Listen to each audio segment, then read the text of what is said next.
Olá, sejam bem-vindos ao 12º episódio da série Nisto Cremos, as grandes verdades da Bíblia. O meu nome é Paulo Zenha e é com muito prazer que estou convosco hoje. O tema de hoje tem como título A Igreja. Gostaria de ler convosco um texto que se encontra em Mateus, capítulo 16, versículo 13 a 18. E chegando Jesus às partes de Cesareia de Filipe, interrogou os seus discípulos, dizendo: Quem dizem os homens ser o Filho do Homem? E eles disseram: uns, João Batista, outros, Elias, e outros, Jeremias, ou um dos profetas. Disse-lhes ele: E vós, quem dizeis que eu sou? Simão Pedro respondendo disse: Tu és o Cristo, o Filho de Deus vivo. E Jesus respondendo disse-lhe: Bem-aventurado és tu, Simão Barjonas, porque tu não revelou a carne e o sangue, mas meu Pai que está nos céus. Pois, também, eu te digo que tu és Pedro, e sobre esta pedra edificarei a minha igreja, e as portas do inferno não prevalecerão contra ela. Neste texto, Jesus encontra-se a dialogar com os seus apóstolos. Acerca de quem é que dizem que Jesus seria. Como nós podemos ver, uns diziam que era João Batista, outros diziam que era Elias, ou até Jeremias, ou até um dos outros profetas. Contudo, Pedro, de uma forma muito assertiva, disse que ele era Cristo, o Filho de Deus. Jesus, perante esta resposta, claramente percebeu que teria sido o Espírito de Deus a dar essa resposta, a atuar por Pedro para que ele desse essa resposta. Mas o que eu gostaria de salientar neste texto é o que se encontra no versículo 18, que Jesus, após a afirmação de Pedro acerca de quem era Jesus, Jesus tem esta expressão que nós devemos meditar e estudar um pouco sobre ela, que é: e sobre esta pedra edificarei a minha igreja. Perante esta frase nós temos duas certezas absolutas. Primeira é que Deus edificará uma igreja. Disso nós não temos dúvidas. A segunda é que é sobre esta pedra. Edificará uma igreja. Mas afinal, quem é esta pedra? Se temos a certeza que uma igreja será edificada, temos que saber sobre qual pedra essa mesma igreja será edificada. Será essa pedra Pedro? Vamos à Bíblia para que nós possamos obter as respostas. Em Deuteronômio, capítulo 32, no versículo 3 e 4, lemos o seguinte: Engrandecei o nosso Deus, eis a rocha. Suas obras são perfeitas, porque todos os seus caminhos são juízo. Deus é fidelidade e não há nele injustiça. É justo e reto. Claro está neste versículo. Engrandecei o nosso Deus, eis a rocha. Mas em Salmos, no capítulo 62, no versículo 7, de Deus dependem a minha salvação e a minha glória. Estão em Deus a minha forte rocha e o meu refúgio. O salmista também identifica como sendo Deus a rocha. Em Isaías, no versículo 28, no capítulo 28, no versículo 16, lemos o seguinte: Eis que eu assentei em Sião uma pedra, pedra já provada, pedra preciosa, angular, solidamente assentada.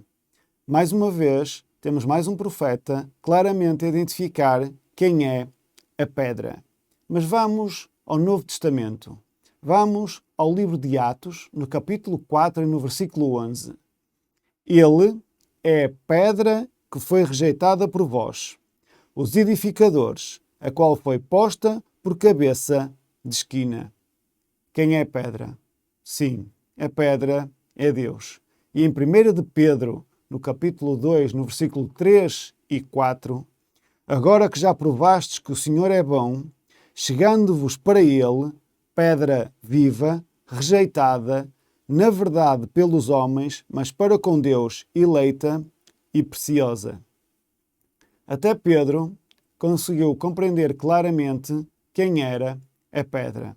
Jesus estabeleceu e edificou a igreja sobre si próprio, sobre ele mesmo, a rocha viva. E Paulo até vai mais longe. Em 1 Coríntios, no capítulo 3, no versículo 11, Paulo diz-nos o seguinte: porque ninguém pode lançar outro fundamento, além do que já foi posto, o qual é Jesus Cristo. Quanto a este assunto, não restam dúvidas. Jesus é o firme fundamento.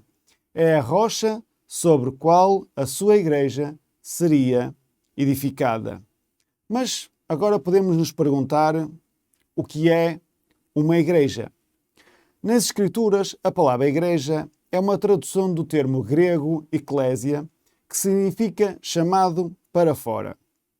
Esta expressão era utilizada referindo-se a uma assembleia que se reuniam através da prática de convidar pessoas para um encontro. Uma das traduções do hebraico à Bíblia da Septuaginta traduziu o termo hebraico como eclésia e utilizou-a como reunião, assembleia ou congregação. Estes eram os três termos que eram utilizados no Velho Testamento com a palavra hebraico kahal. Contudo, nós no Novo Testamento podemos nos aperceber, pela leitura de alguns versículos que vamos fazer de seguida, a forma alargada como o termo igreja foi utilizado.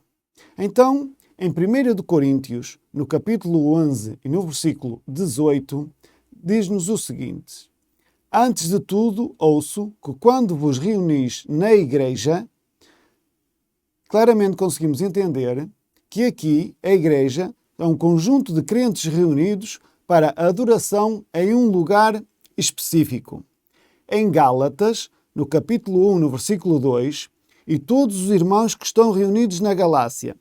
Neste caso, são os crentes que vivem numa certa localidade. Em Colossenses, no capítulo 4, no versículo 15, lemos: saudai aos irmãos de Laodiceia, a Nifa e à igreja que está em sua casa. Aqui refere-se a um grupo de crentes reunidos no lar de um indivíduo. Em Atos, capítulo 9, no versículo 31, assim as igrejas em toda a Judeia, Galileia e Samaria tinham paz. Neste caso, o termo igreja é utilizado para um grupo de congregações situadas numa determinada área geográfica. Em Coríntios, capítulo 10, no versículo 32, não vos torneis causa de tropeço nem para os judeus, nem para os gentios, nem para a igreja de Deus. Neste caso, está-se a referir a todo um corpo de crentes que está em redor do mundo. E em Efésios, no capítulo 1, no versículo 22, e sujeitou todas as coisas debaixo dos seus pés e sobre todas as coisas e constituiu como cabeça da igreja.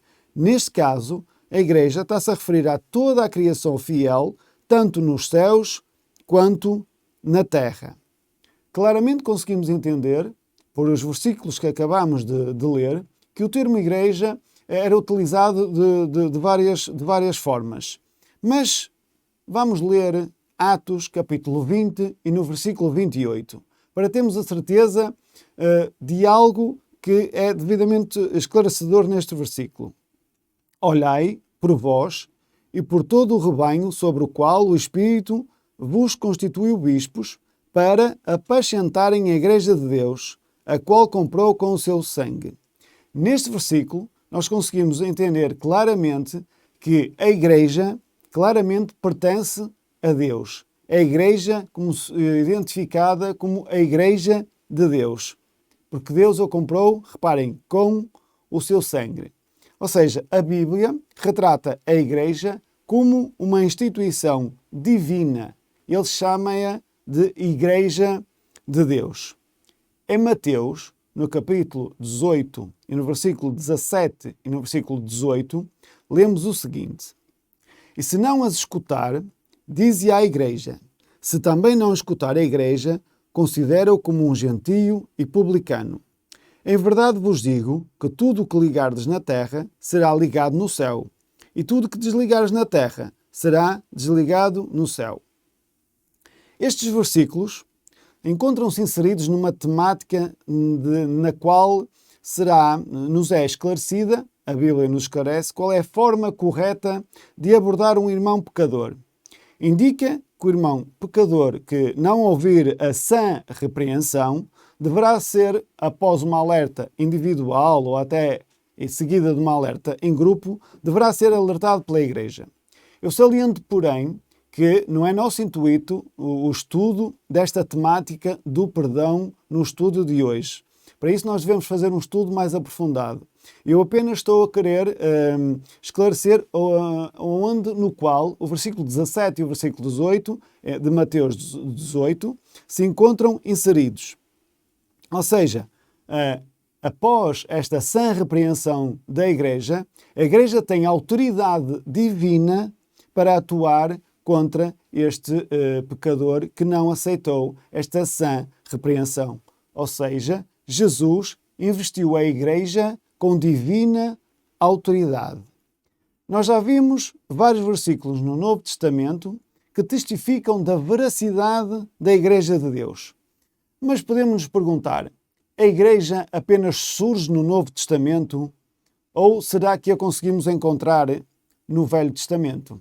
Vamos pesquisar um pouco na Bíblia, no Velho Testamento, e ao estudarmos o Velho Testamento, nós conseguimos aperceber que ao longo da leitura no Velho Testamento, se nós formos, por exemplo, ver a linhagem de Adão, Sete, Noé, Sem e Abraão, percebemos que todos eles representavam-se como guardiões da verdade divina. O pai da família funcionava como um sacerdote, podendo mesmo ser considerados uma igreja em miniatura. Ou seja, estas famílias, que eram seguidoras de Deus, eram identificadas como igrejas em miniatura porque elas proclamavam a mensagem de Deus.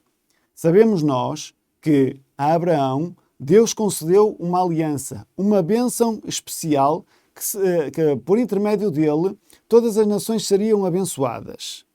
Mas a missão do povo de Israel seria simplesmente uma extensão daquela que foi concedida a Abraão, que seria uma bênção para toda a terra. O povo de Israel deveria demonstrar o amor de Deus perante o mundo. Agora reparem como é que no Novo Testamento, no livro de Atos, se referem ao povo de Israel. Em Atos, no capítulo 7, no versículo 38, lemos o seguinte: Este, Moisés, é o que esteve entre a congregação no deserto. Nós, no início do estudo de hoje, percebemos que o termo congregação também é utilizado como uma igreja. Ou seja, em Êxodo 19, 6, lemos o seguinte: E vós me sereis um reino sacerdotal e um povo santo. E em Deuteronômio 28, 9, temos uma maior certeza. Temos a confirmação. E o Senhor te confirmará para si por povo santo. Ou seja, Deus escolheu no Velho Testamento um povo que ele selecionou à parte, um povo santo, que era um reino de sacerdotes, era uma nação santa. Mas por que é que Deus os escolheu? Deus queria que este povo, retratando uma igreja daquele tempo, fosse capaz de apresentar a mensagem que Deus lhe queria que eles apresentassem. Eles deviam ser um exemplo para o mundo. Eles deviam transmitir a mensagem de Deus para que os povos que estivessem situados à sua volta e ouvissem falar deste Deus maravilhoso, pudessem vir a Israel para adorar este maravilhoso Deus, para que pudessem aprender acerca deste Deus verdadeiro e que pudessem retornar às suas nações e aos seus povos, levando esta mensagem da salvação. Contudo, o povo de Israel se envolveu em idolatria. O seu orgulho e o seu egoísmo os conduziram para longe de Deus. O povo escolhido por Deus fracassou no desempenho da sua missão. Mas ainda assim existia uma réstia de esperança. A Bíblia anunciava a vinda do Messias, a primeira vinda de Jesus. Mas, mais uma vez, o povo não reconheceu o seu Salvador. Eles estavam à espera de um Salvador humano, que os viessem salvar do jugo do povo romano, da nação romana. Mas não foi este Salvador que apareceu. Na cruz foram atingidas duas missões extraordinárias. A primeira foi a certeza de que o povo de Israel, quando Jesus veio a esta terra, estava organizado numa igreja completamente equivocada. Estava tão centrada em si mesmo, nos seus rituais e nas suas próprias obras, que não foi capaz de reconhecer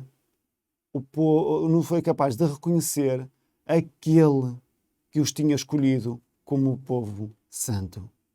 E a segunda foi que a missão de Cristo foi de tal forma centralizada no amor às pessoas que ele se ofereceu para morrer no lugar delas. Sim, Jesus se ofereceu para morrer no teu e no meu lugar. E aí algo novo de extraordinário aconteceu. Em Mateus, no capítulo 21, no versículo 43, portanto, eu vos digo que o reino de Deus vos será tirado e será dado a uma nação que dê os seus frutos. Jesus diz ao povo de Israel que eles falharam na sua missão e que o reino de Deus lhes seria tirado e seria entregue a uma outra nação. Os judeus perderam a sua missão, tornaram-se como uma outra qualquer nação e deixaram de ser a Igreja de Deus.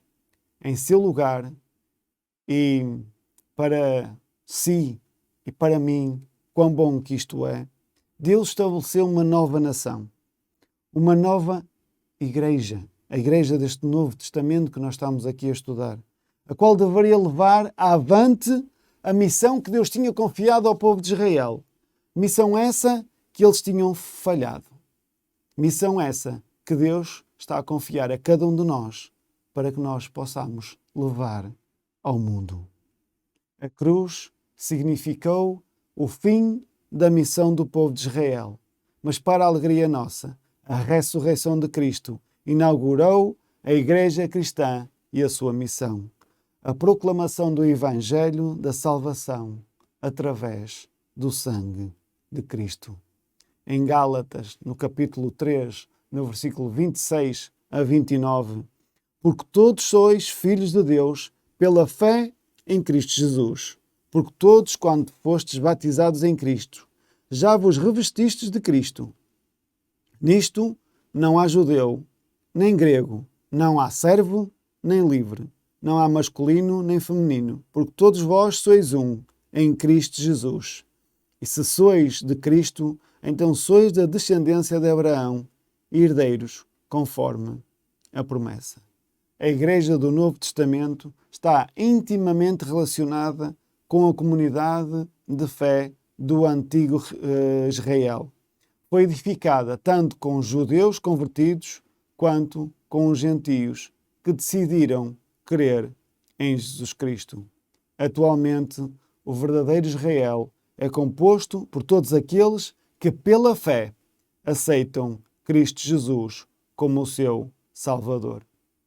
A Igreja do Novo Testamento difere significativamente da sua congênere do Antigo Testamento. A Igreja Apostólica tornou-se uma organização independente, separada da nação israelita.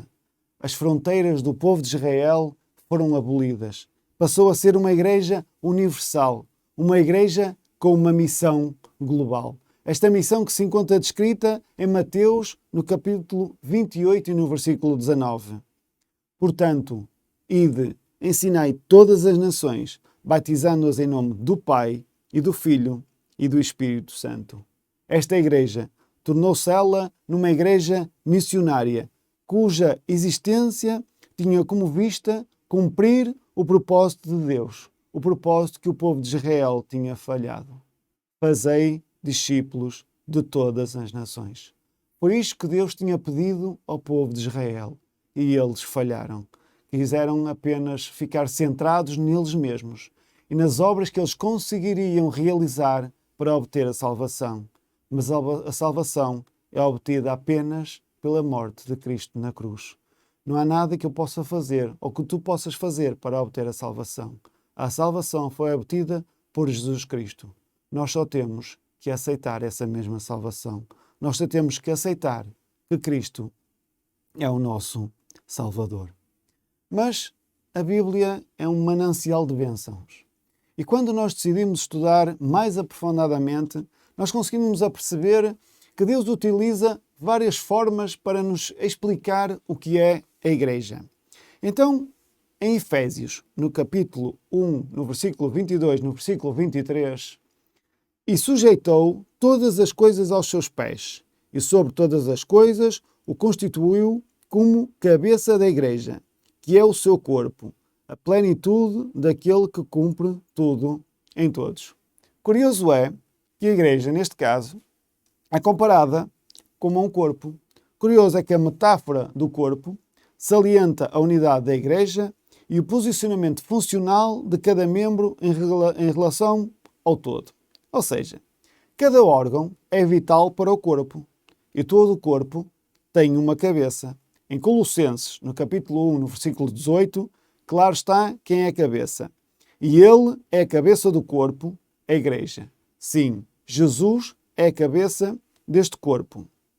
Em seu amor, Deus concedeu a cada membro da sua Igreja pelo menos um dom espiritual.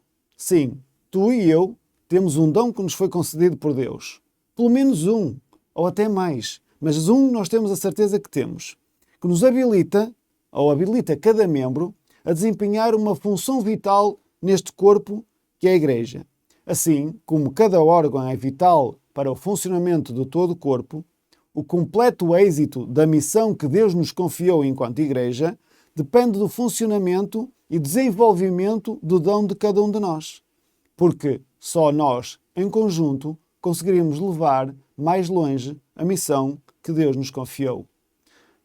Pode um corpo funcionar sem o coração? Qual é o grau de eficiência de um corpo sem um determinado órgão? Da mesma forma, se um dos nossos dons não for desenvolvido, como é que poderá ficar a Igreja? Será que a Igreja poderá morrer? Ficar cega? Ou pelo menos aleijada? Deus nos confiou este dom.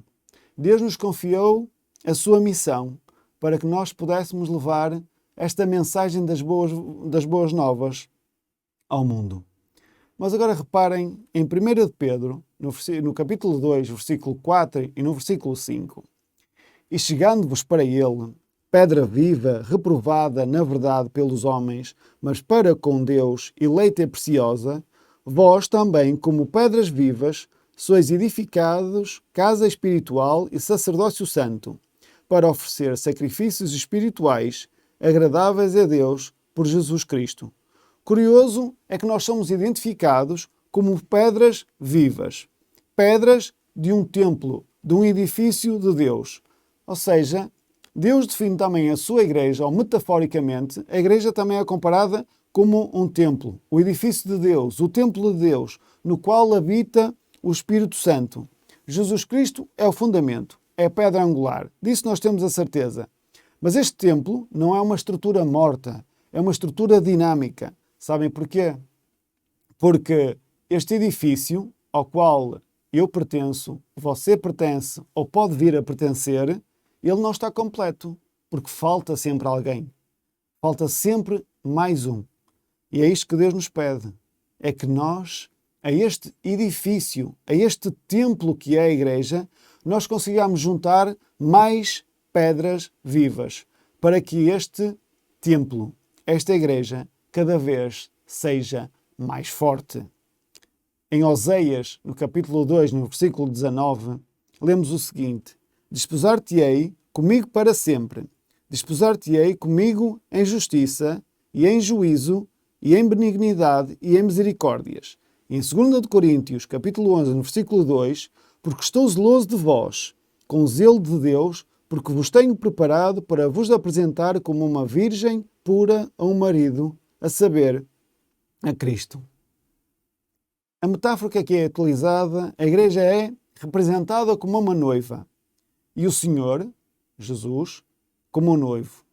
O amor de Cristo para com a sua igreja é tão profundo e duradouro que ele a si mesmo se entregou por ela, ele efetuou este sacrifício.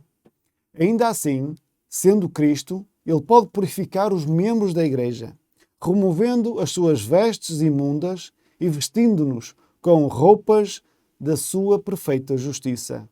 Desta forma, ele pode preparar uma igreja para ser a sua noiva. E sabem como é que será essa igreja? Como é que será essa noiva? A resposta está em Efésios capítulo 5, no versículo 27. Para apresentar a si mesmo, igreja gloriosa, sem mácula, nem ruga, nem coisa semelhante, mas santa e irrepreensível. Sim, a igreja de Deus é como uma noiva, que pode ser santa e irrepreensível. Não por nada que eu possa fazer, não por nada que tu possas fazer, mas sim por aquilo que Jesus fez e pode fazer por ti e pode fazer por mim. Em Efésios, no capítulo 1, no versículo 4 ao versículo 6, lemos o seguinte: como também nos elegeu nele, antes da fundação do mundo, para que fôssemos santos e irrepreensíveis diante dele em amor, e nos predestinou para filhos de adoção por Jesus Cristo, para si mesmo, segundo o beneplácito da sua vontade, para louvor e glória da sua graça, pela qual nos fez agradáveis a si no amado. Reparem que Deus nos chama filhos de adoção. Mas, em João, capítulo 3, no versículo 8, o vento assopra onde quer e ouves a sua voz. Não sabes de onde vem, nem para onde vai. Assim é também todo aquele que é nascido do Espírito. Quer seja por adoção, quer seja por nascimento, nós podemos ser chamados de filhos de Deus. Ou seja, se nós somos filhos, Ele é o nosso Pai. Por isso a metáfora que está aqui implícita, aqui a igreja pode ser ou é como uma família. Por intermédio da fé em Cristo, aqueles que foram batizados não mais são escravos, mas filhos de um Pai celestial. Os membros dessa família se dirigem a Deus como Pai e se relacionam uns aos outros como irmãos e irmãs.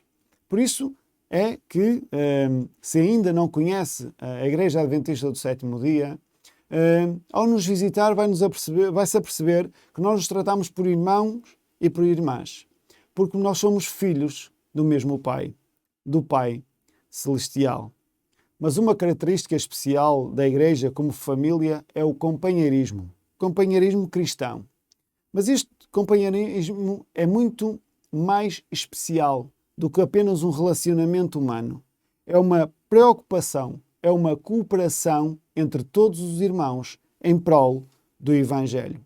A metáfora da família revela uma igreja interessada pelas pessoas, onde as pessoas são amadas, respeitadas e reconhecidas como alguém importante. É um lugar onde as pessoas reconhecem que se necessitam uma das outras, onde os nossos talentos, os nossos dons são desenvolvidos, onde as pessoas crescem, onde a necessidade de cada um é suprimida.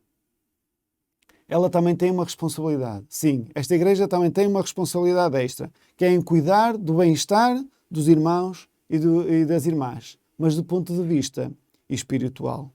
Os membros da igreja aprendem a viver em unidade, embora nunca percam a sua individualidade. Mas é maravilhosa a palavra de Deus e aquilo que ela nos transmite. Em 1 Timóteo, no capítulo 3, no versículo 15, mas se tardar, para que saibas como convém andar na casa de Deus, que é a igreja do Deus vivo, a coluna e a firmeza da verdade. Sim, a igreja como pilar e alicerce da verdade. Sola Scriptura, apenas a palavra de Deus. A Igreja de Deus, do Deus vivo, é a coluna e baluarte da verdade. É alicerçados na verdade que, por meio do seu testemunho, a Igreja se torna a luz do mundo, a cidade edificada sobre um monte, que não pode ser escondida. É o sal da terra. Mas a Igreja vai caminhando em direção a algo, em direção a um objetivo. Efésios 6,12.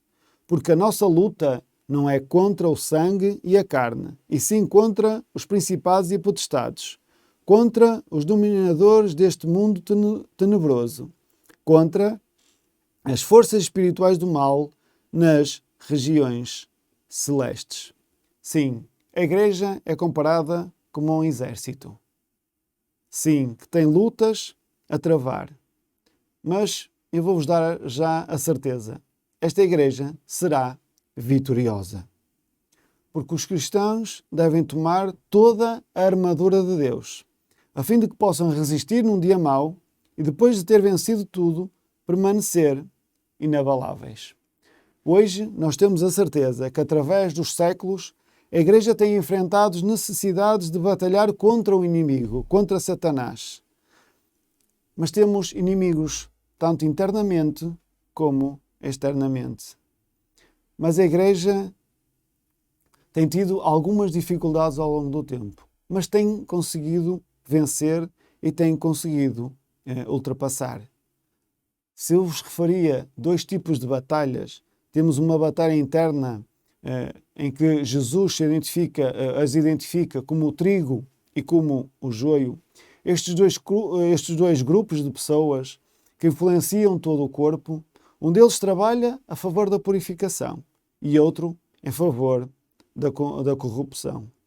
O conflito durará até à vinda do nosso Senhor Jesus Cristo. Mas nós sairemos vencedores. A outra guerra externa, nós sabemos que tribulações e lutas estão à frente, nos aguardam. Sabemos que Satanás tem pouco tempo para lutar contra a Igreja de Deus. E ele está irado. E contra ela lançará um tempo de angústia, qual nunca houve desde que houve nação. Mas Cristo interferirá em favor do seu povo fiel e será livrado todo aquele que se achar escrito no livro. Mas agora reparem, para nós termos a certeza desta vitória. Mateus, capítulo 24, versículo 13. Mas aquele que perseverar até ao fim, esse será salvo. Sim, por ocasião do retorno de Cristo, emergirá uma igreja militante e triunfante. Ela triunfará, não por aquilo que ela pode fazer, mas porque depende daquele que tudo pode. E é esta igreja que pertence a Deus, é esta igreja que eu quero pertencer, a que eu pertenço, a uma igreja triunfante. Eu espero que também você queira pertencer a esta igreja. Apesar das dificuldades, Deus triunfará. Deus está sempre pronto para nos receber, para nos proteger de todo o mal. Nós temos esta comunicação com Ele direta, por intermédio da oração. Temos a oportunidade de estudar a sua palavra e de ouvir a sua voz por intermédio do Espírito Santo. Nós olhamos e vemos uma igreja que é visível. Uma igreja que está organizada para o serviço, que preenche a grande comissão de Cristo, no sentido de levar o Evangelho a todo o mundo e preparar as pessoas para o glorioso retorno de Jesus Cristo. Em Lucas, no capítulo 4, no versículo 18 e 19, o Espírito do Senhor é sobre mim, pois que me ungiu para evangelizar os pobres. Enviou-me a curar os quebrantados do coração, a apregoar a liberdade aos cativos, a dar a vista aos cegos, a pôr em liberdade os oprimidos, a anunciar o ano aceitável do Senhor. Este versículo define-nos de uma forma clara qual era a missão de Jesus quando veio a esta terra. E devo-vos dizer que é esta a nossa missão. Nós devemos evangelizar os pobres. Devemos curar os quebrantados de coração. Devemos apregoar a liberdade aos cativos, dar as vistas aos cegos e pôr em liberdade os oprimidos. Podemos não ter a capacidade de milagre que Jesus tinha, mas temos a oração que nós podemos usar em prol daqueles que estão necessitados. Mas devemos fazer muito. Devemos ajudar os doentes, os necessitados, o órfão, a viúva, dar apoio físico, alimentar, mas acima de tudo, temos que dar um apoio espiritual. Nós temos que saciar o físico, mas temos que saciar o espiritual. Nós temos que mostrar que o prazer não está nesta terra, que a cura não pode ser apenas uma cura momentânea nesta terra, porque a cura milagrosa e eterna está para vir no regresso do nosso Senhor Jesus Cristo. A igreja que está organizada para prestar o culto, para a comunhão entre os seus irmãos, para a instrução na palavra de Deus, na verdadeira palavra de Deus, para a celebração da ceia do Senhor, para o serviço a toda a humanidade e principalmente para proclamar as boas novas da salvação. A igreja foi comprada há muito tempo. Foi comprada a um preço muito, muito elevado. Não com ouro ou prata, mas com sangue. Foi comprada com a morte do nosso Salvador na cruz. O Filho amado foi enviado para resgatar aquilo que se tinha perdido, para te resgatar a ti e a mim. E o que Ele te pede é que tu te juntes a Ele, que o aceites como o teu Salvador pessoal, que cumpras com a missão de levar as boas novas que tu já conheces, as boas novas da salvação, que as possas levar a todos aqueles que ainda não a conhecem. Enquanto vamos ouvir um belo hino apresentado por Marta Nunes, pedia-te que, enquanto ouves este hino, que medites em tudo aquilo que Jesus fez por ti. Ele deixou nesta terra uma igreja, portadora da verdade, à qual tu te podes juntar. E todos juntos, enquanto igreja, podemos caminhar juntos, apoiando-nos uns aos outros, até à batalha final, com a garantia de um triunfo, pois aquele que venceu a morte é o nosso líder.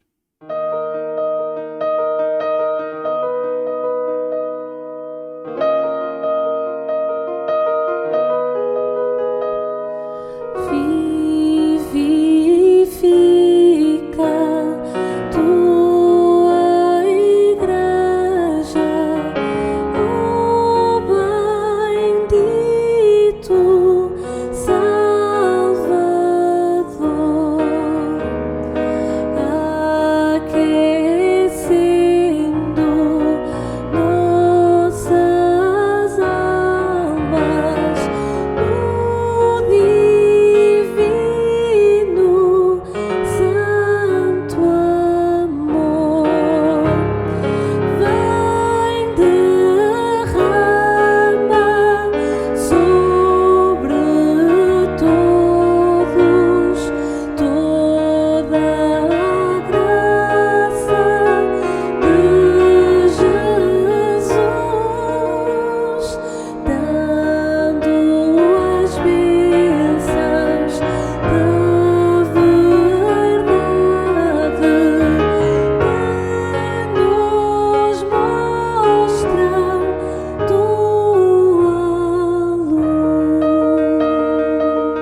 E de forma a resumir o estudo de hoje, lemos a crença número 12. A Igreja é a comunidade de crentes que confessam a Jesus Cristo como Senhor e Salvador. Em continuidade do povo de Deus nos tempos do Antigo Testamento, somos chamados para fora do mundo e nos unimos para prestar culto, para comunhão, para instrução na palavra, para a celebração da ceia do Senhor, para o serviço a toda a humanidade e para a proclamação mundial do Evangelho. A Igreja recebe sua autoridade de Cristo, o qual é a palavra encarnada revelada nas Escrituras. A Igreja é a família de Deus. Adotados por Ele como filhos, seus membros vivem com base no novo concerto. A Igreja é o corpo de Cristo, uma comunidade de fé da qual o próprio Cristo é a cabeça. A Igreja é a noiva pelo qual Cristo morreu para que pudesse santificá-la e purificá-la. Em sua volta triunfal, Ele a apresentará a si mesmo, Igreja gloriosa, os fiéis de todos os séculos, a aquisição de seu sangue, sem mácula, nem ruga, porém santa e sem defeito. E desta forma chegamos ao fim de mais um estudo deste programa Nisto Cremos, as grandes verdades da Bíblia. Aproveito desde já para vos convidar a assistir ao próximo tema, o estudo da crença número 13, o remanescente e a sua missão. Que Deus vos abençoe e vos guarde. Até ao próximo episódio.